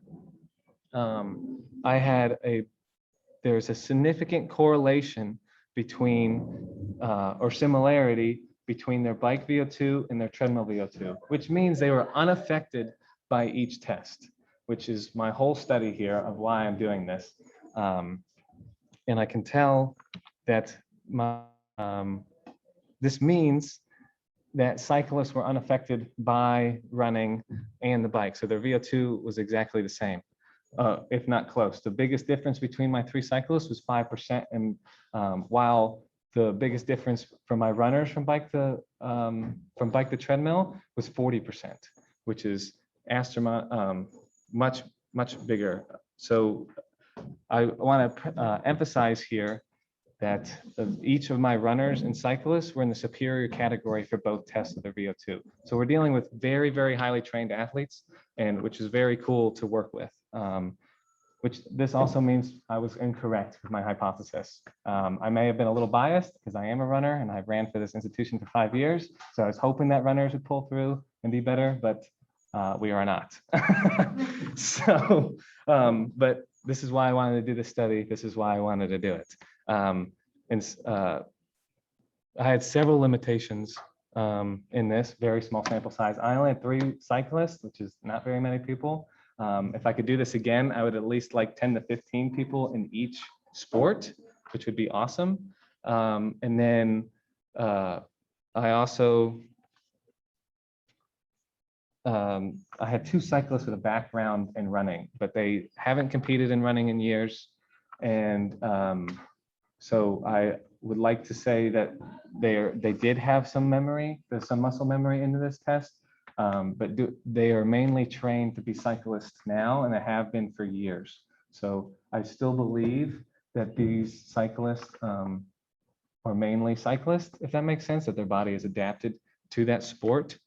And the cyclogometer is a lot easier for people who weigh more. Producing watts when you're a light person. So I had several runners that weighed 115 pounds-ish, which is compared to a couple cyclists who were closer to 170, 180. Putting down that amount of force at that high of RPM is very difficult. So a lot of the runners had struggled to last as long on the bike as they did on the treadmill. And some people's legs burned out before that their heart or cardiovascular system burned out. And that's what I was trying to test, was their cardiovascular system. And I was unable to get a full test, if you will, out of them. So if I was going to do this again, I would adapt it for those individuals, or maybe rewrite the protocols altogether. But all in all, both of the protocols did what I wanted them to do for this study.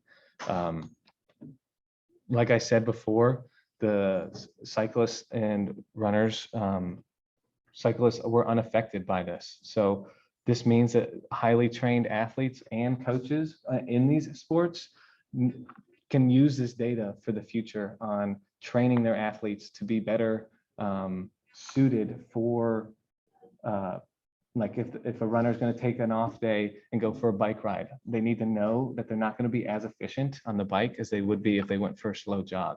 Or now a runner can be, or a cyclist can go for a run and know that it's going to hurt just about the same, just using different muscles. So now it's up to the muscles instead of cardiovascular system and that in their aerobic capacity. Now triathletes who train both, I would really like to see if there's a significant difference in those athletes between each test, because they are highly trained in both running and cycling along with swimming. And I didn't have the tools here to test swimmers in the pool, testing their VO2 max, but that would be also a very interesting study if someone decided to do that in the future. Thank you. And do you have any questions? Yes. How are you going to use this information for your career? So my goal in life is to become a coach and coach anybody from like wanting to like start running to a high professional runner to a CrossFit athlete or anything like that. So using this data, I know how the body will adapt or is affected by different modalities of the sports. Yes. What was the highest VO2 max that you scored? So it was a runner and he got a 83 VO2 max, which is utterly insane if you don't know anything about that. Oh, he asked what was the highest VO2 max that I received. And the answer is 83. Yes. Do you think that the result would be different if you used a trainer instead of cycloergometer? Because as people who are unfamiliar, cycloergometer that we have, especially in our lab, sits you more upright, more of an easygoing, whatever the right word is that I'm blanking on there, versus putting a cyclist on a trainer that then allows them to be more familiar with their apparatus. So I think all of the athletes could have benefited from practice on the watt bike that we have in the basement, and or he asked me, do you think a trainer would be better instead of the cycloergometer that we had? So practice on that bike would have been beneficial, and potentially being able to be in that more position to put more power down would have been better for these athletes. But these athletes were also fully aero tucked on this bike, trying to find the most efficient way possible to be on that watt bike. So to answer your question, yes, but I think it would have been more difficult to have the same protocol on that as well.